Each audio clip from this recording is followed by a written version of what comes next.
Hello, this is Thor, and I am excited. I'm very excited.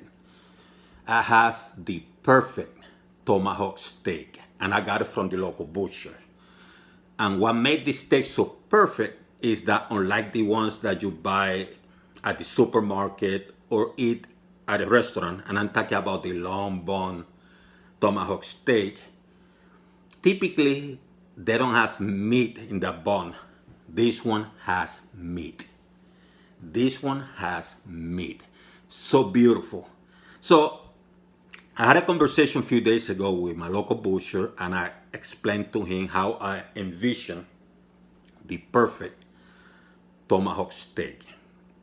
So he did his thing, called me. I didn't answer the phone because I didn't recognize the number. So he texted me a picture. And when I saw the picture, I just grabbed my phone, gave him a call, and I said, don't sell it, I want it. So I came, I have it here, and I'm going to apply a technique called reverse sear. The thing about reverse sear is that when you're dealing with thick steaks, in the past, what people did, they seared the steak first, and then they apply another cooking method. This one, still two cooking methods, but they are reversed. Searing happen at the end. Now, the way I'm going to do it is I'm going to put the steak inside the oven first at a certain temperature, and then I'm going to cook it until it reach an internal temperature, which everything of this I'm going to explain later in the video. In addition to that, when it's done, then you come and you sear it. That's simple. That simple. So go nowhere, because I'm going to show you how to do it in the most simple way, and you're going to enjoy it. Trust me, you're going to enjoy it. So I put the tomahawk on a cast iron. You notice that the bone, this one in particular, have meat. I'm going to put some oil, and I'm going to rub it through the steak all the way to the bone. Very nice. Then I'm going to add some sea salt, because you can keep it simple. In fact, I strongly recommend you keep it simple. You rub some salt, generous amount of salt. Once again, this is sea salt. Rub it through the bone, because this one has meat. Grab some pepper and add it to it, because that's all you need. Salt and pepper, and of course the oil. And rub it nicely. Generous amount of pepper.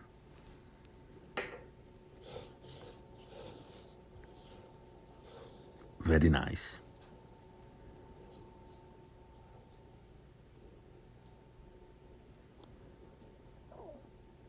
So you practically rub it everywhere. You turn it around. I pretty much did the same. I already put the oil, salt and pepper, and I start rubbing it through the thing. Let me add a little bit more pepper. And you cover the entire steak. Then you turn it around, because you want the edges to also taste good, right? So you apply the same technique. Now you heat the oven to 225, put the steak in, and put a thermometer. And this thermometer is a pretty nice one. It's inexpensive. Cost me about $25. I set it up to 125 degrees, so the alarm can let me know when it's ready. Now, while you wait, you can do a lot of things. In my case, I'm going to dance a little bit because I'm happy. See, I love the music. Waiting for that steak. But you can also do other things, like start preparing the sides of the meal. I have potatoes, asparagus, some saffron oil.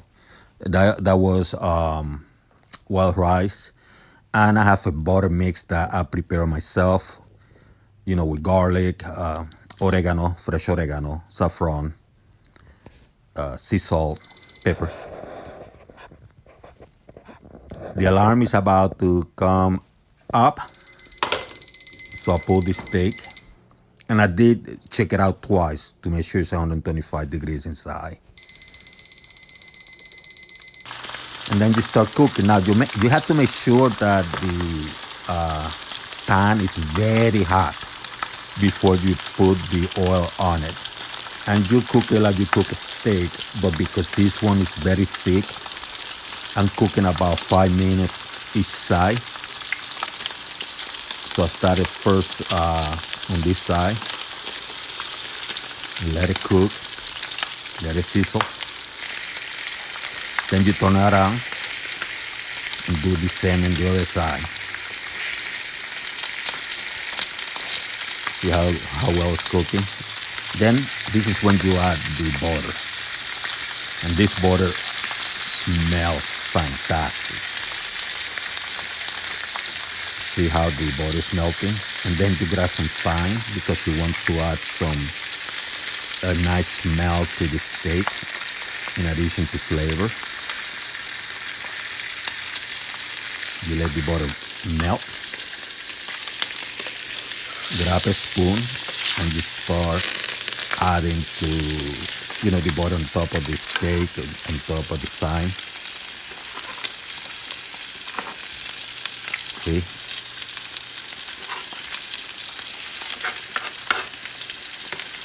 Mix it up with the oil. Grab some oil too, why not?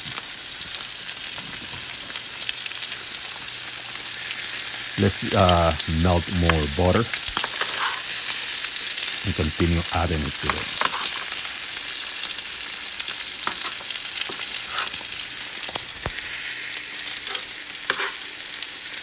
See? It smells delicious. I can smell the garlic and the oregano. And I can smell the thyme too, by the way.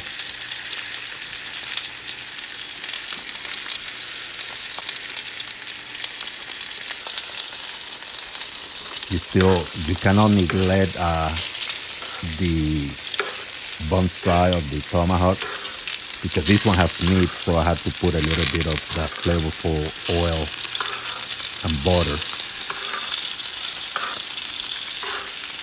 You continue doing the same process.